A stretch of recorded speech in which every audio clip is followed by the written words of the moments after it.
न कर्फ्यू न दंगा, और यूपी में है अब सब चंगा।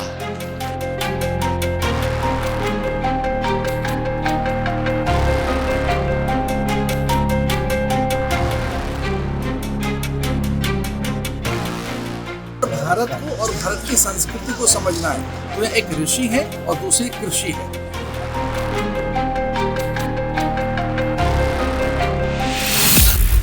सनातन परंपरा, तप, त्याग और साधना की साक्षी सप्तऋषि आश्रम की पावन भूमि एक ऐतिहासिक क्षण का गवाह बनी, जब गुरुदेव समाधि मंदिर में मूर्ति का विधिवत अनावरण कर 3 दिवसीय दिव्य आयोजन का भव्य समापन हुआ। यह केवल एक धार्मिक कार्यक्रम नहीं, बल्कि आध्यात्मिक चेतना, राष्ट्रबोध और सांस्कृतिक पुनर्जागरण का संगम था। समापन अवसर पर देश के रक्षा मंत्री राजनाथ सिंह, उत्तर प्रदेश के मुख्यमंत्री योगी आदित्यनाथ, उत्तराखंड के मुख्यमंत्री पुष्कर सिंह धामी, उत्तर प्रदेश के उप मुख्यमंत्री ब्रजेश पाठक, आचार्य महामंडलेश्वर स्वामी अवधेशानंद गिरी महाराज सहित देश भर से आए संत, महात्मा, श्रद्धालु और अनेक वीवीआईपी हस्तियां भी उपस्थित रही। पूरे आश्रम परिसर और आसपास के क्षेत्रों में कड़े सुरक्षा प्रबंध किए गए थे, जिससे आयोजन पूर्णतः शांतिपूर्ण और गरिमामय वातावरण में संपन्न हुआ। गुरुदेव समाधि मंदिर में दिव्य क्षण कार्यक्रम के अंतिम दिन रक्षा मंत्री राजनाथ सिंह और मुख्यमंत्री योगी आदित्यनाथ ने वैदिक मंत्रोच्चार के बीच गुरुदेव समाधि मंदिर में स्थापित मूर्ति का विधिवत अनावरण किया। इस अवसर पर पूरा परिवार हर हर महादेव और जय गुरुदेव के उद्घोष से गूंज उठा। श्रद्धालुओं की आंखों में भक्ति और हृदय में आस्था का भाव स्पष्ट झलक रहा था। इस पूरे कार्यक्रम में सबसे खास था योगी आदित्यनाथ का ओजस्वी संबोधन। गुरुदेव समाधि मंच से मुख्यमंत्री योगी आदित्यनाथ ने करीब 28 मिनट के अपने संबोधन में उत्तराखंड की विकास यात्रा और उत्तर प्रदेश में आए व्यापक बदलावों को रेखांकित किया। उन्होंने कहा कि वर्ष 2000 में उत्तराखंड के गठन के समय देश के रक्षा मंत्री राजनाथ सिंह उत्तर प्रदेश के मुख्यमंत्री थे और आज उत्तराखंड विकास की सशक्त राह पर तेजी से आगे बढ़ रहा। सीएम योगी ने कहा कि जो उत्तर प्रदेश कभी अराजकता, असुरक्षा और सांस्कृतिक विरासत पर हमलों का शिकार था, आज वही प्रदेश सुशासन, सुरक्षा और सांस्कृतिक पुनर्जागरण की मिसाल बन चुका है। उन्होंने कहा कि आज प्रदेश में बेटियां सुरक्षित हैं, व्यापारी निडर होकर कार्य कर रहे हैं और उत्तर प्रदेश तेजी से देश की दूसरी सबसे बड़ी अर्थव्यवस्था बनने की दिशा में अग्रसर है। उन्होंने यह भी कहा कि सदियों की प्रतीक्षा के बाद अयोध्या में भव्य राम मंदिर का निर्माण सनातन आस्था की ऐतिहासिक विजय है। करते हैं स्वाभाविक रूप से उत्तर प्रदेश और उत्तराखंड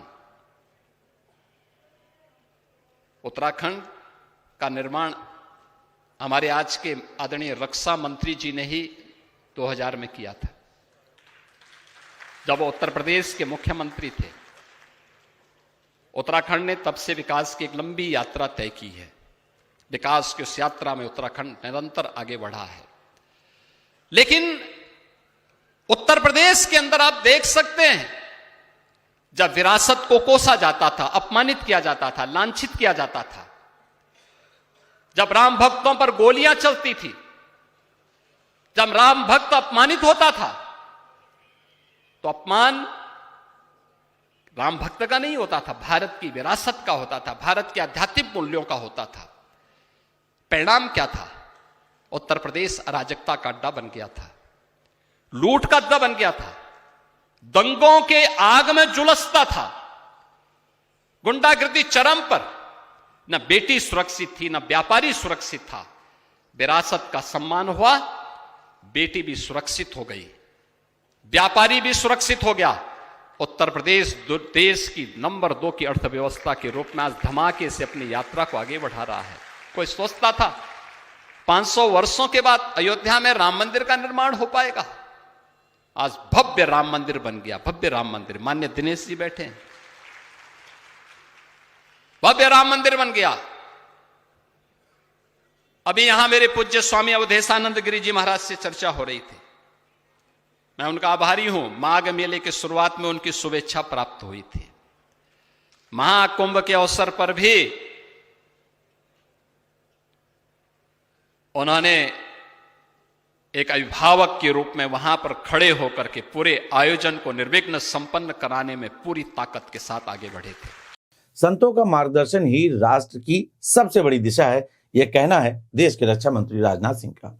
रक्षा मंत्री राजनाथ सिंह ने अपने उद्बोधन में कहा कि संत महात्माओं का मार्गदर्शन ही राष्ट्र को सही दिशा देता है। उन्होंने कहा कि आध्यात्मिक चेतना से ही सशक्त, आत्मनिर्भर और संस्कारवान भारत का निर्माण संभव है। संत समाज भारतीय संस्कृति की आत्मा है, जो समाज को जोड़ने और राष्ट्र को मजबूत करने का कार्य करता है। कुल मिलाकर यह कार्यक्रम पूरी तरीके से संस्कार और राष्ट्रभाव का केंद्र बन गया।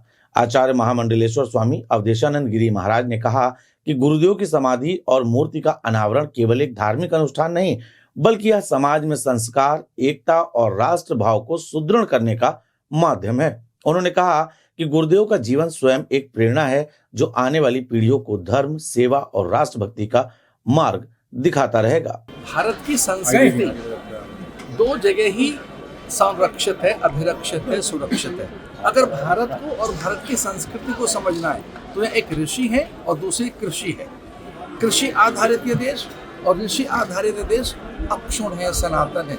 ऋषियों ने विचार दिए, उन्होंने कहा कि सांस्कृतिक योद्धा है सब। उन्होंने ठीक है तो कहा, हम तलवार लेकर तो निकले ही नहीं, हमको लोभ और प्रलोभन देकर तो हम निकले ही नहीं। हमने तो विचार दिए एकता के, समन्वय के, समता के।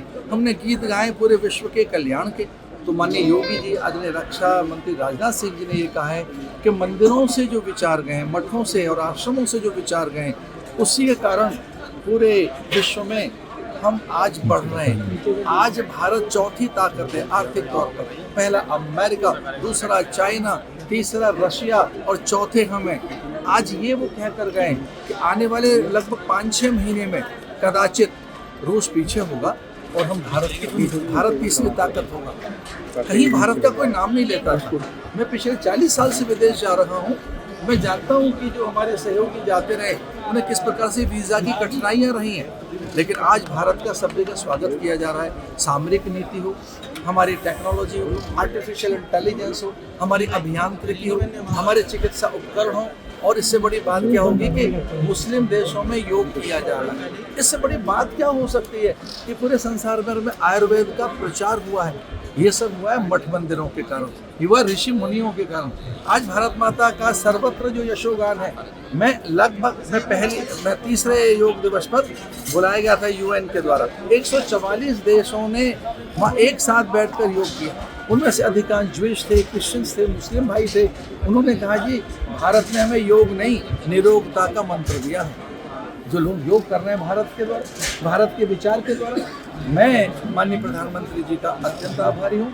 उनके कारण केवल अच्छे दिन नहीं आए, समता के दिन आए, समन्वय के दिन आए, और एक ऐसे दिन आए जिनमें केवल अच्छाइयाँ नहीं है, आनंद ही आनंद है। आज भारत बहुत आगे बढ़ रहा है। एक और अंतिम बात, रक्षा सामग्री बेच रहे हैं हम। रक्षा सौदों में हम पहले मांगने जाते थे उपकरण, आज भारत से खरीदे जा रहे हैं। सेमीकंडक्टर के लिए हम लोग किस प्रकार से पश्चिमी देशों पर निर्भर थे, आज सेमीकंडक्टर यहाँ बन रहा है। एक और बात, एप्पल जैसे फ़ोन के अनेक उसके जो छोटे जो उसके पुर्जे हैं वो भारत में बन रहे हैं। भारत में अगर वो उसके पुर्जे ना बने, एप्पल कहीं बिक नहीं सकता है। एलन मस्क यहाँ आना चाहते हैं और पूरा बहुत अधिक आदर के साथ आते हैं हमारे बिल गेट्स, वो रॉकफेलर फाउंडेशन हो, ड्यूपॉन्ट हो, अथवा वॉरेन बफेट हो, एलन मस्क हो, ये सारे के सारे लोग, ये स्टीव जॉब हो, भारत में एक बहुत बड़ा भविष्य देखते हैं। एलन मस्क कहता है कि अगर कोई भविष्य कहीं है तो वो भारत में है, और ये भारत में अगर भविष्य दिखाई दे रहा है एलन मस्क को, तो इसका अर्थ है कि इसमें हमारे आध्यात्मिक गुण, हमारे परिवारों की एकता है, हमारा परस्पर का समन्वय है। हम अलग अलग पंथों में बटे होने पर भी आध्यात्मिक गलियारे में एक हैं। मैं माननीय मुख्यमंत्री पुष्कर सिंह धामी जी का बहुत धन्यवादी हूँ कि उनके द्वारा पुलिस प्रशासन और विशेषकर हमारे यहाँ के डीएम, एसएसपी, यहाँ का विद्युत विभाग, यहाँ के हमारे सफाई जो सहयोगी थे, सफाई करने वाले हमारे सहयोगी सदस्य, उन सबका मैं आभार व्यक्त करता हूँ। और ये जो सफलता आज हमें दिखाई दे रही है, इसमें पत्रकार बंधुओं का, मीडिया के हमारे सहयोगों का बहुत बहुत सहयोग है। आपने सकारात्मक विधेयक विचारों को प्रसारित किया। मैं हरिद्वार के प्रेस क्लब का और आप सबका बहुत आभारी हूँ कि आपने समाचारों को बहुत ही विधेयक, सकारात्मक, सार्थक और वो यथार्थपरक स्थान दिया। बहुत बहुत धन्यवाद। यह कार्यक्रम श्रद्धा, संस्कृति और राष्ट्रबोध का अद्भुत संगम बना। सप्तऋषि आश्रम में हुआ यह आयोजन धर्म, अध्यात्म और राष्ट्र चेतना का ऐसा संगम बनकर सामने आया, जिसने यह संदेश दिया कि जब संतों की तपस्या और शासन की संकल्प शक्ति एक साथ आती है तो समाज और राष्ट्र दोनों का उत्थान सुनिश्चित होता है। उत्तराखंड से हमें यह खबर भेजी हमारे ब्यूरो हेड दीपक पांडे ने। आप सभी मुझे देख रहे थे एशियन न्यूज पर।